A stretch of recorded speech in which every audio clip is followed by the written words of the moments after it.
राधे राधे। मैं फिर से लेकर आई हूँ एक और कहानी। उम्मीद करती हूँ ये सारी कहानियाँ आप सभी को अच्छी लगती होंगी ज़रूर, तभी तो आप इतने ध्यान से और प्यार से सुनते हैं। आप सभी के प्यार के लिए बहुत बहुत धन्यवाद। यह कहानी एक लड़की की है। वह बचपन से ही राधा कृष्ण की भक्त थी। कांति के माता पिता कांति को अपने साथ वृंदावन ले जाया करते थे। एक बार कांति अपने परिवार के साथ वृंदावन गई। बहुत ही खुश थी कि मैं राधा कृष्ण के दर्शन करूंगी। कांति की माँ ने कहा, देख बेटी, इतनी भीड़ है, मेरा हाथ मत छोड़ना। कांति कहती है, माँ पिताजी पहली बार थोड़ी ही आए हैं, कितनी बार तो आ चुके हैं, हर बार इतनी ही भीड़ होती है।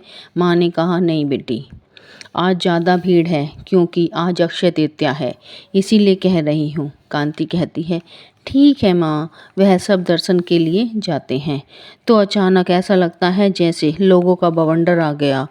कांति कितनी कोशिश करती है कि माँ पिताजी का हाथ ना छूटे, मगर भीड़ इतनी होती है कि कांति का हाथ अपने माँ पिताजी से छूट जाता है। वह चिल्लाती है, माँ पिताजी आप कहाँ हो, माँ पिताजी आप कहाँ हो, कहाँ हो माँ पिताजी। कांति को कुछ नहीं दिखता। वहाँ पर माँ पिताजी बहुत ही परेशान हैं कि हमारी छोटी सी बेटी कहाँ गई। माँ पिताजी कहते हैं कि हे राधा कृष्ण, मेरी बेटी का ख्याल रखना। तभी कांति के पास एक बूढ़ा आदमी आता है और कांति को कहता है, बेटी राधा कृष्ण के दर्शन करने हैं। वह कहती है, हाँ दर्शन करने हैं। इतने में कांति बेहोश हो जाती है। जब उसकी बेहोशी टूटती है तो वह देखती है कि एक सांवला सा लड़का और एक सुंदर गोरी सी लड़की जिसके घुंघराले बाल हैं, बहुत ही सुंदर लग रही है, वो दोनों उसके पास बैठे हैं और पूछ रहे हैं, तुम कौन हो। कांति सारी बात दोनों को बता देती है। वह दोनों कहते हैं, चलो हम तुम्हें राधा कृष्ण के दर्शन करा देते हैं। कांति कहती है, मेरे माँ पिताजी कहाँ हैं। वह दोनों कहते हैं, चिंता मत करो, दोनों ठीक हैं। कांति पूछती है, आप दोनों कौन हो। वह कहते हैं, हम तुम्हारे मित्र हैं। कांति कहती है, सच, आप मेरे मित्र हो। कांति कहती है, हम कितनी बार वृंदावन आए हैं मगर आप दोनों तो मुझे नहीं मिले, कहाँ थे अब तक। वह दोनों कहते हैं, हम तुम्हारा इंतजार कर रहे थे। वह दोनों कांति को सबसे पहले राधा कृष्ण के दर्शन कराते हैं। कांति कहती है, यहाँ तो इतनी भीड़ नहीं है, बाहर तो बहुत भीड़ है, बाप रे बाप, इतनी भीड़ है बाहर तो बहुत। वे दोनों कांति का हाथ पकड़ लेते हैं और सारे मंदिरों के दर्शन कराते हैं और कांति को सारे मंदिरों का प्रसाद भी देते हैं और उसे छोटी सी बांसुरी और वृंदावन की रज भी देते हैं। कांति कहती है, अरे अरे देखो, वो रहे मेरे माँ पिताजी। इतना कहती है और पीछे मुड़कर देखती है तो वहाँ कोई भी नहीं होता। वह सोचती है, यह मेरा सपना था या सच। मैंने सारे मंदिरों के दर्शन किए, वे दोनों कहाँ गए। वह कुछ समझ पाती। इतने में माँ पिताजी कहते हैं, बेटी बेटी तू ठीक है ना, ठीक है ना बेटी, तू ठीक है बेटी, है ना, ठीक है। माँ कहती है, आज पहली बार हम दर्शन नहीं कर पाए अक्षय तृतीया पर। माँ कहती है, यह तेरे हाथ में क्या है। माँ देखती है तो छोटी सी बांसुरी है और वृंदावन की रज होती है और सारे मंदिरों का प्रसाद भी होता है। माँ पिताजी आश्चर्यचकित रह जाते हैं। पिताजी पूछते हैं, बेटी कहाँ थी तू।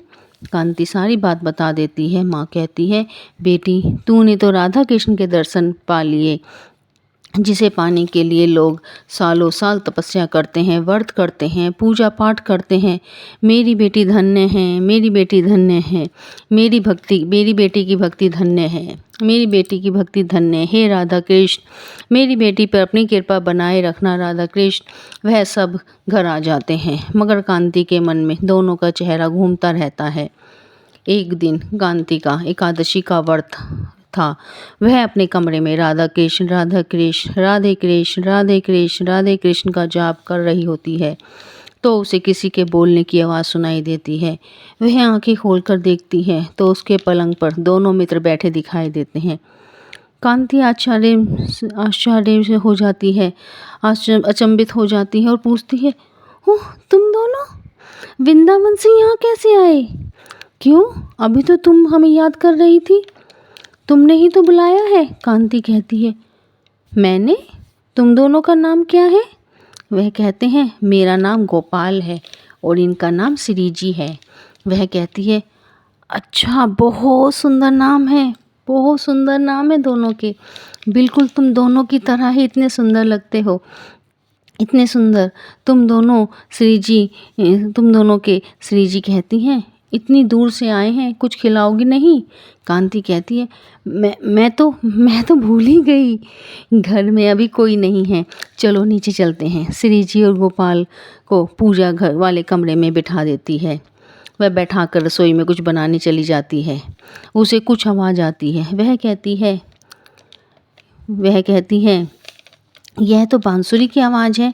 वह झांक कर देखती है तो गोपाल जी वही बांसुरी बजा रहे होते हैं जो वृंदावन से कांति को मिली थी। वह मन ही मन सोचती है, कितनी मीठी बांसुरी बजाते हैं ना गोपाल जी। और श्री जी अपने नेत्र बंद करके कैसे बैठी हुई हैं। तभी गोपाल जी कहते हैं कि भूख लगी है। श्री जी कहती हैं, हाँ मुझे भी। श्री जी कहती हैं, कांति का तो एकादशी का व्रत है, वह तो कुछ खाएगी नहीं, तो वहीं पर कुछ फल और मिठाई, कटोरी में माखन मिश्री होते हैं रखे होते हैं और दूसरी कटोरी में बादाम, काजू, किशमिश, ड्राई फ्रूट रखे होते हैं। गोपाल जी श्री जी दोनों खा रहे होते हैं और एक लोटे में जल रखा होता है, तो वह दोनों जल पी लेते हैं। कांति दरवाजे की चौखट में बैठी हुई है, सब देख रही होती है। उसे बहुत अच्छा लगता है। गोपाल जी और श्री जी कहते हैं, अब हम चलते हैं, वृंदावन पहुंचने में रात हो जाएगी। कांति कहती है, यहीं रुक जाओ ना गोपाल जी। श्री जी, यहीं रुक जाओ ना गोपाल जी।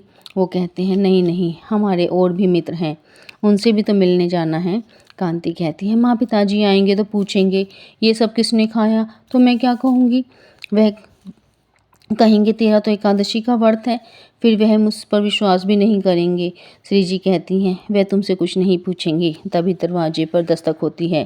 कांति कहती है, माँ पिताजी आ गए हैं, माँ पिताजी आ गए हैं, आप यहीं रुको, माँ पिताजी से मिलकर जाना। वह हर रोज़ यही कहते हैं कि वृंदावन गए थे अक्षय तृतीया पर, मगर राधा कृष्ण के चरणों के दर्शन नहीं हो पाए। कांति कहती है, यहीं रुकना, माँ पिताजी को लेकर आती है। कांति कहती है, माँ पिताजी जल्दी आओ, माँ पिताजी जल्दी जल्दी आओ ना। कहते हैं, रुक जा, क्या हुआ?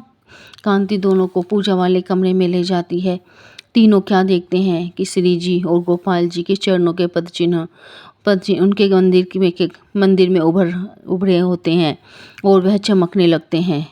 जो पास में भोग रखा था वह खाया हुआ होता है। पूरे कमरे में वृंदावन की रज फैली हुई होती है। पूजा वाले कमरे में सुंदर कमल के फूल और गुलाब की पंखुड़ियाँ जैसे कि इत्र में डुबोकर पूरे कमरे में फैला दी हों।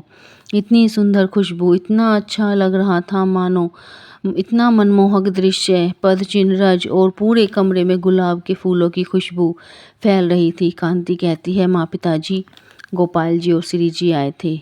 माँ पिताजी की आंखें भर आती हैं और वह कहते हैं, हमें अक्षय तृतीया पर उनके चरणों के दर्शन नहीं हो पाए, तो उन्होंने यहाँ पर हमारे घर में, पूजा के घर में पद चिन्ह उभार दिए।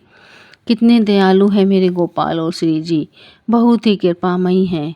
अगर मन से चाहो तो दर्शन देने को वो खुद ही आ जाते हैं। उनके पास दर्शन देने के लिए फिर तीनों सिर्फ इतना ही कहते हैं कि ब्रज के नंद लाला, राधा जी के सांवरिया, सब दुख दूर हुए जब तेरा नाम लिया।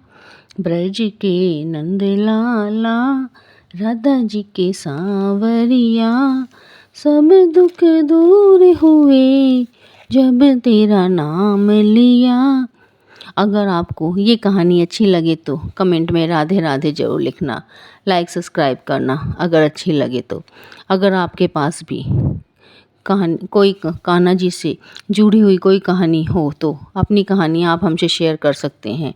फिर मिलेंगे एक और नई कहानी के साथ। राधे राधे।